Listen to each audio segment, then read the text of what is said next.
ویسا ہی ہوگا، پرویز صاحب میں حامی بڑھی اور کھڑے ہوئے۔ مجھے پورا یقین ہے بیٹا، تم اپنی بیوی کی حفاظت خود سے بھی زیادہ کرو گے اور اس پر آنچ بھی نہیں آنے دو گے، پرویز صاحب نے پرسکون ہوتے کہا۔ نوفل نے اس بات میں سر ہلایا۔ ابھیان نے آگے بڑھ کر نوفل کو ایک بار پھر سے گلے لگایا اور پھر تھوڑی ہی دیر بعد سب حال نما کمرے میں موجود تھے۔ وہ حیران تھے کہ اچانک کیوں اکٹھا کیا سب کو۔ شاویز صاحب منہ کے زاویے بگاڑے وہاں سینے پر بازو باندھے کھڑے تھے۔ میں نے آپ سب کو یہاں اس لیے اکٹھا کیا ہے کہ تمہید باندھی اور سب پر ایک نگاہ ڈالی۔ آپ سب کی موجودگی میں پرویز خان اپنی بیٹی مشال کا ہاتھ تھاما، جو حیران نظروں اور دھڑکتے دل سے باپ کو دیکھ رہی تھی۔ مشال کی آج نوفل کے ساتھ رخصتی کروا رہا ہوں، کہتے ساتھ ہی مشال کا ہاتھ نوفل کے مضبوط ہاتھوں میں تھمایا۔ سب پہ یہ خبر ایک پہاڑ بن کر گری۔ شاویز صاحب کے سینے پر بندھے ہاتھ بے یقینی سے نیچے گرے۔ انہیں یقین نہ تھا کہ یہ سب اتنی جلدی ہو جائے گا۔ ابھی تو انہوں نے نوفل سے کوئی بات بھی نہیں کی تھی اور پرویز صاحب اپنا کام کر گئے تھے۔ لب بینچے قہر کی نظر ڈالتے وہ وہاں سے نکلتے چلے گئے۔ جسے سب نے نور کیا، ثروت بیگم نے آگے بڑھ کر نوفل اور مشال کے ماتھے پر باری باری بوسہ دیا اور پیسے واری آنکھیں خوشی سے جلملا گئیں۔ فروا بیگم کے تو دل کی مراد بڑھ آئی تھی۔ جٹ اپنا خاندانی لال دوپٹہ لا کر مشال کو اڑایا، جو حیرت کا بت بنی کھڑے کبھی باپ کو کبھی ماں کو دیکھتی۔ نوفل کو دیکھنے کی تو سکت ہی کہاں تھی اس میں۔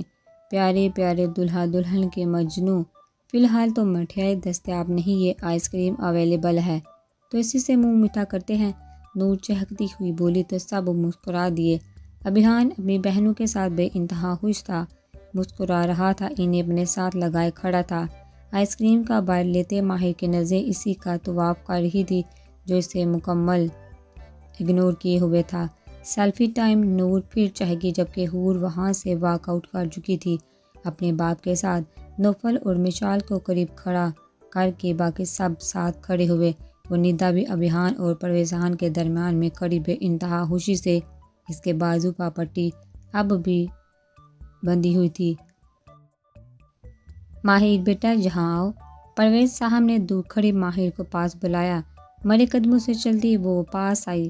پرویز صاحب نے ماہر اور ابھیان کو ایک ساتھ کھڑا کیا، جو اندر سے تو پرسکون ہوا تھا لیکن ظاہر کچھ نہ کیا، اور ماہر آنسو ضبط کیے گئے ابھیان کا نظر انداز کرنا دیکھ رہی تھی۔ نور نے کھڑے کھڑے مختلف پوز میں پوری فیملی کی بے شمار تصویریں لے لی تھی۔ پھر سب بڑے بزرگ وہاں سے ہٹ گئے۔ اب مشال اور نوفل کی تصویریں بناتی ندا تھی، جبکہ ابھیان اور ماہر کی سیلفیز نور دڑا دڑ لینے لگی۔ مشال شرمائی گھبرائی تھی تو وہیں منہ پر 12 بجائے ماہر کھڑی تھی۔ کیا ہوا بچہ؟ میرا بچہ رو کیوں رہا ہے؟ ندا کی آنکھوں کے آنسو، چہرے کی مسکراہٹ پرویز خان سے چھپی نہ رہ سکی تو اس سے گلے سے لگاتے پوچھ بیٹھے، بابا صاحب اتنا اچانک ہوا؟ آپی کی رخصتی اتنی اچانک اور ابی بھائی کا نکاح بھی ایسے اچانک؟ کوئی ہلا گلا ہونا چاہیے نا؟ ندا نے باپ کو دیکھتے بچوں کی طرح خوش ہوتے ہوئے کہا۔ کیوں نہیں، میرے بچے نے میرے دل کی بات کہہ دی۔ سچی بابا، ندا نے خوشی سے باپ کے گلے لگتے کہا، اور پرویز صاحب نے سب کے سامنے صبح مشال اور نوفل کے ولیمے کا اعلان کر دیا۔ سب میں ایک دم سے خوشی کی لہر دوڑ گئی۔ مشال کا شرم کے مارے سر ہی نہیں اٹھ رہا تھا، وہی نوفل اس کا شرمایا ہوا روپ آنکھوں میں بسا رہا تھا۔ ندا پھر باپ کے کان میں تھی۔ پرویز صاحب کھلکھلا کر ہنس دیے۔ اچھا جی، کل صرف مشال اور نوفل کی نہیں بلکہ ابھیان اور ماہر کا بھی ولیمہ ہوگا۔ اس بات پر سبھی موجود تالیاں بجانے لگے۔ نور نے ماہر کو بہت تنگ کرنا شروع کر دیا۔ ماہر جو پرویز صاحب کو منع کرنا چاہتی تھی لیکن سب کے مسکراتے چہرے دیکھ وہ نہ بول سکی۔ وہ چاہ کر بھی ابھیان کے چہرے پر اداسی نہ ڈھونڈ پائی۔ ہرگز ہرگز نہیں، میں ایسا نہیں ہونے دوں گا۔ اگر میری حور کو وہ ٹھکرائیں گے تو ان کی بیٹی کو نوفل کیسے اپنا سکتا ہے؟ شاویز صاحب کا غصہ ٹھنڈا نہیں ہو رہا تھا، اور تو اور ان کی بیوی ان کے خلاف تھی، چاہ کر بھی غصے کو کنٹرول نہ کر پا رہے تھے۔ قریب پڑا واس اٹھا کر زمین پر پٹھا جو کچی کچی ہو گیا۔ تبھی فروا بیگم روم میں داخل ہوئی۔ جاوید صاحب کے غصے کو دیکھ کر وہ مشکل لفظ ادا ہوئے۔ ایک قہر بڑی نظر ان پر ڈالی۔ چپ، ایک لفظ نہیں۔ کیسی بیوی ہو تم؟ بجائے شوہر کا ساتھ دینے تم شوہر کے خلاف جا رہی ہو۔ غصے اور دکھ سے فروا بیگم کے روبرو ہوئے۔ آپ غلط سمجھ رہے ہیں شاہ۔ فروا کی آنکھیں پانیوں سے لبالب بڑھی۔ غلط میں نہیں سمجھ رہا، بلکہ میں غلط ہوں تم سب کی نظروں میں۔ آپ کے لہجہ نم ہوا، ٹوٹے ہوئے محسوس ہوئے۔ آپ غلط ہیں نہ آپ کے بھائی، بس حالات اس وقت ہمارے اختیار میں نہیں ہیں۔ پلیز غصے میں کچھ بھی غلط مت کیجیے گا۔ فروا نے روتے ہوئے اپنے محبوب شوہر کے چہرے کو دونوں ہاتھوں میں لیتے ہوئے کہا، میری حور، اس کا کیا تم ماں ہونا، اس کی ایک ماں ہو کے نہیں جانتی کہ وہ کیا چاہتی ہے، دل میں کیا ہے؟ شاویز ہار مانتے ٹوٹے لہجے میں بولے، سب جانتی ہوں، ماں ہو کے کیسے انجان رہ سکتی ہوں بھلا، لیکن ایک ایسے شخص کے ساتھ میں اپنی بیٹی کو کبھی نہیں باندھ سکتی جس کی زندگی میں پہلے سے کوئی ہو۔ اللہ نے میری دونوں بیٹیوں کے بہت خوبصورت نصیب لکھے ہیں، اور ہم خود اپنی بچیوں کو دعاؤں میں رخصت کریں گے۔ فروا نے بہت پیار اور مان سے شوہر کو سمجھایا۔ دوسرا ہاتھوں پر گرا کے بیڈ پر بیٹھ گئے۔ فروا ابھی دھیرے سے ان کے پاس ہی ان کے کاندھے پر ہاتھ رکھ کے دھیرے بیٹھی۔ کیا نوفل آپ کا کچھ نہیں لگتا نہ چاہتے ہوئے بھی شکوہ زبان پر پھسل آیا۔ حیرت سے سر اٹھا کر دیکھا، یہ تم کہہ رہی ہو جبکہ جانتی ہو کہ نوفل میرے لیے کیا ہے؟ شاویز نے دکھ سے شکوہ کیا۔ شاویز کی بات پر بے اختیار فروا ہچکیوں میں رونے لگی۔ شاویز صاحب نے نفی میں سر ہلایا اور فروا کو کھینچ کے اپنے گلے سے لگا لیا۔ فروا ان کے لیے کیا تھی یہ وہ خود نہیں جانتے تھے۔ آپ نے نوفل کو کیوں نہ سمجھا؟ اس کے دل میں کیا ہے کیوں نہ جانا؟ اسے اتنی بڑی آزمائش میں کیوں ڈال رہے تھے آپ؟ روتے ہوئے سینے سے لگی وہ شاویز کے غصے کو سلا رہی تھی۔ تم مجھ سے گلہ نہیں کر سکتی۔ اسے دیکھا کیسے باپ کے بغیر رخصتی لے لی۔ نہ میں کون ہوں، کیا مجھے برا نہیں لگا؟ میری کوئی حیثیت نہیں۔ آپ جانتے ہیں بابا آپ میرے لیے کیا ہیں؟ نوفل کی اچانک آمد سے دونوں، چونکہ آج پہلی بار وہ بنا دستک ان کے روم میں آیا تھا، فروا فوراً پیچھے ہوئی۔ شاویز صاحب نے ہبکی سے روح پھیر لیا۔ ناراض ہو گئے نا مجھ سے؟ روبرو ہوا باپ کے، تمہیں میری ناراضگی سے فرق پڑتا ہے؟ بنا دیکھے ہوئے آپ میرے رول ماڈل ہیں، میرے آئیڈیل۔ آپ جانتے ہیں نا میں نے آج تک کبھی آپ کی کسی بات کو انکار نہیں کیا۔ بہت مان سے پوچھا، لیکن آپ یہ بھی جانتے ہیں نا میں ایک فوجی ہوں اور اپنے قول سے پھر نہیں سکتا۔ لہجہ مضبوط تھا۔ ٹھیک ہے مانتا ہوں ساری باتیں، لیکن رخصتی کا اتنا بڑا فیصلہ نہ میں نظر نہیں آیا، نہ تمہیں نہ بھائی صاحب کو، بس ہمیشہ فیصلے سناتے آئے ہیں، اور آج بھی میرا کوئی حیثیت نہیں، نہ ہی میرے کہے گی۔ ناراضگی ہنوز قائم تھی بابا۔ ابھیان اپنی ہر بات بڑے بابا سے پہلے آپ کے ساتھ شیئر کرتا ہے، تو کیا کبھی بڑے بابا نے اعتراض کیا؟ اور یہ رخصتی کی بات کو ہضم کر لینا؟ نوفل نے آنکھ ونک کرتے مسکراہٹ ہونٹوں میں دباتے کہا۔ شاویز صاحب نے ایک بھرپور گوری سے نوازا۔ سوری، ایک کان کو پکڑ کر کہا تو وہ منہ دوسری جانب موڑ گئے۔ اچھا بات تو سنیے نا، میری ہر خوشی آپ دونوں کے بنا ادھوری ہے۔ اب جانتے ہیں نا؟ شاویز صاحب کے دونوں ہاتھ اپنے ہاتھوں میں لیے وہ ان کا روح اپنی جانب موڑا۔ رہنے دو ڈرامے اب کی بار صلح جو انداز میں بولے، ڈرامے تو نہ کہیں، اب ولیمہ آپ کے بغیر کرتا اچھا لگوں گا۔ شرارتی آنکھوں سے وہ سنجیدہ بولا۔ شاویز صاحب نے شاکی نظروں سے اپنی محبوب بیگم کو دیکھا۔ ایسے نہ دیکھے، رخصتی کے بعد ولیمہ تو سنت ہے، کہتے ہوئے فروا نے مسکراہٹ ضبط کرتے بیٹے کی سائڈ لی، یعنی سب طے ہو چکا ہے۔ شاویز صاحب پھر دکھی ہوئے تو دھیمی اسمائل دیتا وہ باپ کے بغل گیر ہوا۔ آپ کے بنا کچھ بھی نہیں ہوگا بابا، آپ میرے سب کچھ ہیں۔ ایک جذبے کے عالم میں کہتا وہ شاویز کو پرسکون کر گیا۔ معاف کر دیا نا؟ کان میں سرگوشی کی۔ تم سے ناراض ہو سکتا ہوں کیا میں؟ آنکھوں کی نمی آنکھوں کے گوشوں پہ اب بھی موجود تھی، لیکن اب چہرے پر سکون بھی تھا جس سے نوفل پرسکون ہوا۔ آئی لو یو ڈیڈ، نوفل ہمیشہ سے خوشی میں جاوید صاحب کو یہی کہتا آیا تھا۔ وہ مسکرا دیے۔ اوکے میں چلتا ہوں، گڈ نائٹ۔ آپ پھر سے وہیں سے کنٹینیو کرے، شرارت سے آنکھ ونک کرتا ہوا کہتا وہ دروازہ بند کرتا باہر نکل گیا۔ جاوید نے شکوہ کے انداز میں بیوی کو دیکھا تو وہ مسکراتی ان کے قریب آئی۔ ہمیشہ کی طرح جاوید کے بال خراب کیے، ان کے سینے پر سر رکھا اور آنکھیں موندنے لگی۔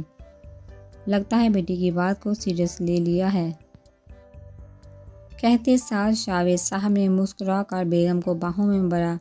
وہ آج بھی شرما گئی، ان کی محبت لازوال تھی۔ بہت غلط کیا ہے بڑے بابا نے، سب نے مل کے۔ اگر کسی کو میرے جذبات کی پرواہ نہیں تو اب میں بھی پرواہ نہیں کروں گی۔ بستر کی چادر کھینچ کر نیچے پھینکی، ڈریسنگ ٹیبل سے سب اٹھا کر زمین بوس کیا اور اب روئے جا رہی تھی، زمین پر بیٹھتی چلی جا رہی تھی۔ کیوں میرے ساتھ ہی ایسا کیوں؟ ہو نے ہچکیوں سے روتے ہم کلامی کی۔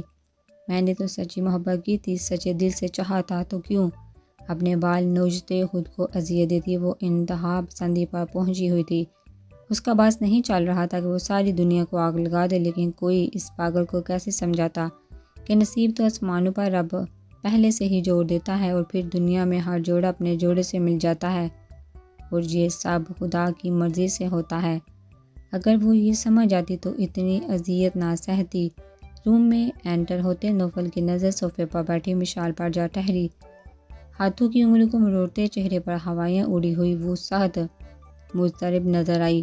نوفل کے چہرے پر دھیمی سی مسکراہٹ دوڑ آئی، لیکن اگلے پل ہی وہ سنجیدہ سا مشال کے پاس آیا تو وہ چونکی۔ وہ یکدم اپنی جگہ سے اٹھ کھڑی ہوئی۔ کیا ہوا، پریشان کی ہو؟ نوفل نے دھیرے لہجے میں پوچھا۔ نہیں، وہ یہ سب یوں اچانک کچھ سمجھ نہیں آ رہا، پتہ نہیں اچانک بابا نے اتنا بڑا فیصلہ یوں اچانک کیوں لے لیا۔ خود کو کمپوز کرتے وہ نظریں اٹھائی جھکاتی نوفل کے دل میں اترے جا رہی تھی۔ یہ فیصلہ بڑے بابا کا نہیں میرا تھا، گمبھیر لہجے میں کہتا وہ مشال کو بری طرح چونکا گیا تھا۔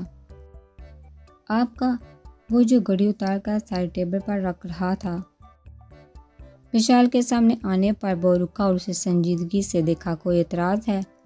آپ کے لہجے میں تھوڑا غصہ بھی تھا۔ نہیں ایسی بات نہیں۔ مشال کا دل ایک دم سے دھڑکا اور پلکیں جھکی۔ پھر اتنے سوال جواب کیوں؟ نوفل کے ماتھے پر بال پڑے۔ مشال نے حیرت سے نوفل کو دیکھا۔ جاوید انکل وہ بہت ہوا، آپ کو ان کی فکر نہیں ہونی چاہیے، وہ میرے بابا ہیں، میں ہینڈل کر لوں گا، روکھے لہجے میں کہتا۔ وہ وارڈروب کی جانب بڑھا، وہ جھنجھلایا ہوا لگ رہا تھا۔ سب کی فکر ہے، سامنے شوہر کھڑا ہے، اس کے جذبات کی نہ ہی کوئی فکر ہے اور نہ ہی فرق پڑ رہا ہے۔ وہ واش روم میں گھس گیا، باہر نکلا تو وہ ابھی بھی وہیں ہی کھڑی تھی، بالوں کو ٹاول سے خشک کرتا ایک اچھلتی نگاہ مشال پر ڈال کر وہ ڈریسنگ ٹیبل کی جانب بڑھا۔ ٹینشن لینے کی ضرورت نہیں، جائیے اور آرام سے سو جائیے، مجھے کام ہے کچھ ضروری، دیر سے لوٹوں گا۔ خود پر پرفیوم کا چھڑکاؤ کرتے وہ مشال کو دیکھے بنا بولے گیا، دیکھ لیتا تو شاید اس کے آنسو سے موم ہو جاتا۔ اچھا ڈرامہ کر لیتے ہیں آپ۔ ابھیان کے روم میں انٹر ہوتے ہی ماہر نے طنز کا تیر پھینکا۔ پل بھر کو اس کے قدم رکے، وہ جو کپ لنکس کھول رہا تھا ایک اچھلتی نگاہ ڈال کر اگنور کرتا اسٹڈی روم میں جانے لگا۔ ماہر کو اس کا اگنور کرنا ہی تو چلا گیا۔ میں آپ سے بات کر رہی ہوں، تڑہ کر بولی۔ وہ ابھیان کے سامنے آ گئی۔ ابھیان نے غصہ ضبط کرتے پر مشکل خود کو کچھ بھی کہنے سے باز رکھا اور واپس پلٹ کر وارڈروب سے کپڑے نکال واش روم کی جانب بڑھ کر ایک بار پھر وہ اس کی راہ میں حائل ہو گئی۔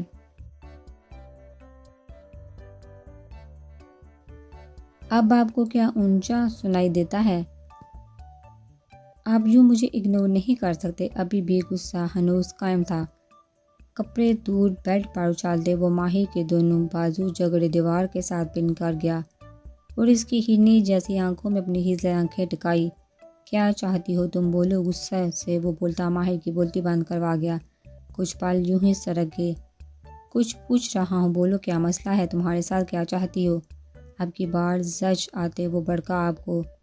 سبز آنکھیں جھلملا گئی۔ ابھیان نے اسے کمر سے گرفت میں لیتے خود سے قریب کیا کہ سانسوں کی جل تھل میں ماہر کا دل 120 کی رفتار سے دھڑکا۔ جھوٹ، مجھے چاہتی تو چھوڑ کر بھاگتی نہ، ابھیان ذہن میں بڑا تیر پھینکتا اسے کانپنے پہ مجبور کر گیا۔ ماہر کے آنسو بہہ نکلے۔ یوں پل پر مارنے سے بہتر ہے ایک ہی بار میں مار ڈالو۔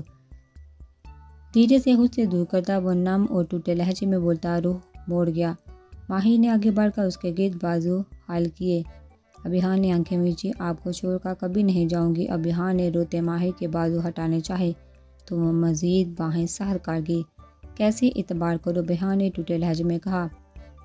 میں ڈر گئی تھی بابا سائی نے میری وجہ سے نندا کو اگر اسے کچھ ہو جاتا تو میں خود کو کبھی معاف نہ کر پاتی۔ مزید وہ کچھ نہ کریں اس لیے خود کو پلیٹ میں سجا کر پیش کرنے جا رہی تھی۔ پلٹ کر اس کے بازو خود سے ہٹائے اور دکھی اور غصے بڑے لہجے سے پوچھا۔ ماہر کی آنکھیں جھک گئی۔ کیا جواب دیتی؟ ہاتھ ابھی بھی ابھیان کے ہاتھ میں تھے۔ ابھیان اس کے قریب ہوا۔ تمہیں مجھ پر بھروسہ نہیں تھا اس لیے تم نے یہ قدم اٹھایا؟ نہیں ایسا نہیں۔ ماہر نے روتے ہوئے نفی میں سر ہلایا۔ بھروسہ ہوتا تو مجھ سے کہتی۔ میں ابھیان پرویز خان ہوں۔ میرے ہوتے ہوئے کوئی میری فیملی کی طرف آنکھ اٹھا کر بھی نہیں دیکھ سکتا۔ تکلیف دینا تو بہت دور کی بات ہے۔ ٹھوس لہجے میں کہتا وہ ماہر کو بہت کچھ باور کروا گیا۔ معاف کر دے۔ مشکل روندے لہجے میں کہا۔ معاف تو کر دوں، اعتبار کیسے کروں؟ آپ کے دکھ سے پوچھا۔ ماہر کی نظریں جھک گئی۔ اس سوال کا جواب نہ تھا اس کے پاس۔ آنسو ٹپ ٹپ گالوں پر بہنے لگے۔ ابھیان نے آگے بڑھ کر اس کے گالوں سے آنسو کو اپنے لبوں سے آنسو کو چنا۔ ماہر کی دھڑکن پل بھر میں دھڑکنا بھولی اور ماہر کی آنکھوں کو چوما تو وہ اندر تک لرز گئی۔ کہاں؟ پھر تو وہ ابھی ڈانٹ رہا تھا، غصہ تھا، ناراض ہو رہا تھا۔ کہاں اب؟ دل میں بدلتے محبت کے رنگ۔ ماہر مجھ سے کبھی کچھ نہ چھپانا، کبھی بھی، وہ گمبھیر لہجے میں کہتا۔ آنکھیں موندے ماہر کے ماتھے کے ساتھ ماتھا ٹکائے اسے محسوس کر رہا تھا۔ ماہر نے سکون کا سانس خارج کیا کہ فائنلی وہ مان گیا۔ ناراضگی ختم کر دی۔ ماہر نے آگے بڑھ کر ابھیان کے سینے میں منہ چھپایا اور اس کی کمر کے گرد بازو حائل کیے۔ وہ بھی تو دیوانی تھی، اس کی کہاں رہ سکتی تھی اپنے قلب عشق کے بنا۔ رضا کیا رپورٹ ہے؟ نوفل کے پوچھنے پر اس نے اسے ساری بات بتا دی۔ اس اثناء میں اسکندر بھی اپنی پوری تیاری کے ساتھ وہاں پہنچا۔ اب وہ کافی حد تک سنبھل چکا تھا۔ تم پر گولی ملک دلیر کے بندوں نے چلائی۔ نوفل اسکندر کے پاس آیا۔ اپنی لوڈ گن کو دوبارہ چیک کرتے وہ بس ایک نظر نوفل پر ڈالی۔ اس نے گولی تو چلائی لیکن میری گولی سے نہیں بچ پائے گا۔ لہجہ سپاٹ اور ارادہ مضبوط چٹانوں سا تھا۔ سر ملک دلیر ہی وہ بندہ ہے جو ڈرگ مافیا اور اسمگلنگ میں ملوث ہے، لڑکی کی خرید و فروخت بھی کرتا ہے۔ کرنل باجوہ بھی اس کے قبضے میں تھے۔ انہیں وہاں قید کیا گیا یونیورسٹی میں جہاں سے وہ ہمیں ملے۔ مریم ان کی بیٹی، وہ بلیک میل ہوتی رہی ان کے ہاتھوں اپنے والد کی وجہ سے جبکہ وہ ہمارے پاس ہے۔ یہ وہ نہیں جانتی تھی، صرف باپ کو بچانے کی وجہ سے وہ اس سازش کا شکار ہوئی اور یہی وجہ تھی کہ وہ بابی کو وہاں لے گئی۔ بولتے بولتے رضا نے زبان دانتوں کے نیچے رکھ لی اور بریک لگایا۔ اسکندر کی تیز نظروں سے فوراً رخ پلٹا۔ نوفل کے رضا کے بابی کہنے پر کان کھڑے ہوئے، لیکن اس وقت وہ حملے کی تیاری میں تھے۔ انہوں نے ملک دلیر بیگ کو اپنی کسٹڈی میں لینا تھا کیونکہ وہ خود ایک مہرہ تھا۔ ماسٹر مائنڈ تک پہنچنا ہی ان کا مقصد تھا۔ اپنی ٹیم کے ہمراہ وہ فوجی رات کے اندھیرے میں چھلاوے بنے ملک دلیر کے گھر چھپ کے طے کر چکے تھے۔ وہ دیر نہیں کرنا چاہتے تھے۔ پولیس کو بھی ان کے خلاف کافی ثبوت مل چکے تھے اور وہ بھی کبھی بھی ملک دلیر کو اریسٹ کر سکتے تھے۔ اس لیے ان سے پہلے انہوں نے ملک دلیر کو اپنی کسٹڈی میں لینے کا فل پلان بنایا اور اس پر عمل درآمد بھی کر دیا۔ ساتھ سیکیورٹی میں بھی وہ ٹیم ورک کے ساتھ خاموشی سے ملک دلیر کو سوتے میں نیند کا انجیکشن دے کر اٹھا لائے تھے۔ بلیک روم میں اسے قید کر دیا گیا۔ اس کے ہوش میں آنے تک انہیں ویٹ کرنا تھا۔ اپنی پہلی کامیابی پر وہ سارے خوش تھے۔ ضیاء، یہ اس وقت تم نے بابی کس کے لیے بولا؟ نوفل جو رضا کو جانے کے لیے دیکھ رہا تھا جڑ سے پوچھ لیا۔ بابی؟ کون بابی؟ کیسی بابی؟ کہاں کی بابی؟ رضا سرے سے ہی مکر گیا۔ نوفل نے اسے ایک سخت گھوری سے نوازا۔ رضا تم جاؤ۔ اسکندر نے رضا کو چلتا کیا تو اس نے شکر کا سانس دیا اور فوراً رفو چکر ہوا۔ اسکندر نے ایک فائل نوفل کی جانب بڑھائی۔ نوفل نے سوالیہ نظروں سے اسکندر کو دیکھا اور فائل کھولے۔ جیسے جیسے وہ پڑھتا گیا اس کے پیروں نیچے سے زمین نکل گئی۔ صبح کے 4 بج رہے تھے۔ فون پر میل سے ابھیان کی آنکھ کھلی۔ بیل بج رہی تھی۔ آنکھیں ملتے کال ریسیو کی۔ سر جی جاگ جائیے۔